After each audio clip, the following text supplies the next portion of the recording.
Il s'agit du 5e porte-missile de série du projet Borail A, qui a été livré à la marine au cours des 6 dernières années. Ces navires constituent la base des forces stratégiques de la marine. Compte tenu de leur modernisation, ils assureront la sécurité de notre pays au cours des prochaines décennies. Nous réaliserons pleinement les projets de création d'une marine moderne. Nous assurerons la sécurité et les intérêts nationaux de la Russie dans toutes les régions de l'océan mondial. Il ne doit y avoir aucun doute à ce sujet. Voilà, on fait le point avec vous. Général, ce sous-marin, est-ce que c'est le nouveau fleuron de la marine russe ?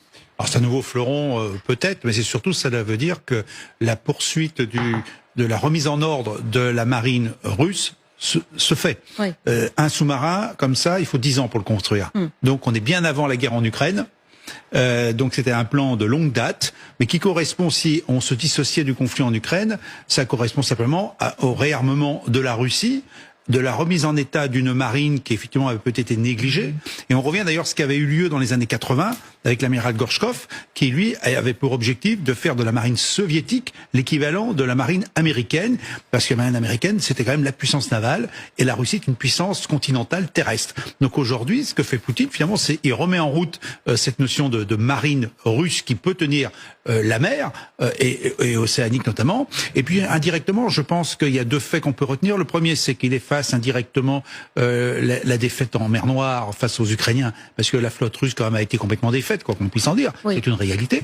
Et deuxième point, il rappelle quand même le poids de la stratégie nucléaire, de la dissuasion nucléaire russe, avec cette capacité à frapper partout où la Russie le souhaiterait si elle était agressée. Donc c'est encore la remise en avant de la dissuasion nucléaire. Et à la limite, ce que l'on voit là comme présentation d'un nouveau matériel, elle peut être décortiquée de différentes façons. Qu'est-ce qu'on fait nous quand on met un sous-marin à l'eau? On fait exactement la même chose. Le président de la République se déplace parce que ça fait partie de la stratégie majeure d'un État pour sa protection. Donc si on le dissocie du conflit ukrainien, je dirais que c'est presque normal de mettre en valeur cette dissuasion nucléaire par des nouveaux matériels. Maintenant, si on le relie au conflit ukrainien, c'est un message, je continue à m'armer et donc d'être capable de me défendre si j'étais agressé, parce que c'est le discours qui est tenu par Poutine. Effectivement, et c'est un sous-marin qui est donc intégré dans la flotte Nord. Dans la flotte du Nord, il doit incarner, effectivement, vous le disiez, la dissuasion nucléaire russe dans l'Arctique. Et Magali, ce message n'est pas anodin, effectivement, un message qui est adressé à l'Occident. Bien sûr. Alors d'ailleurs, le nom qui a été donné, Pozharsky, je suis allée regarder, c'est un prince russe, un héros militaire russe du XVIIe siècle qui avait libéré Moscou, dit-on, des envahisseurs polonais et lituaniens. Donc vous voyez, le message, il est directement adressé, en effet, à l'OTAN, en fait, quand ce nom-là est donné, et ça montre en effet la volonté de démontrer sa puissance, en fait, au reste du monde. Alors remettre évidemment une pièce dans la dissuasion nucléaire et permettre à nouveau de parler et de mettre en avant cette menace. Et puis c'est une façon de montrer pour Vladimir Poutine à quel point justement après les déboires de la flotte russe en mer Noire, il est en train de la remettre à niveau pour concurrencer en fait les autres puissances maritimes mondiales. Et c'est pas anodin. Il fait cette inauguration de ce sous-marin au moment où il y a un exercice. Oui, on en voit les images d'ailleurs. On voit les images, tempête de juillet justement, où là ça se passe sur 4 mers différentes, où il a déployé 150 navires, 120 avions, 15 000 militaires.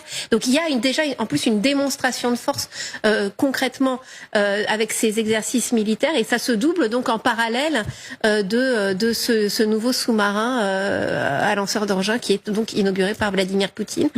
En Arctique, enfin, on est vraiment aussi dans cette volonté, oui, d'adresser un message à l'Occident, de réaffirmer sa force et sa dissuasion. Michel Jasansky.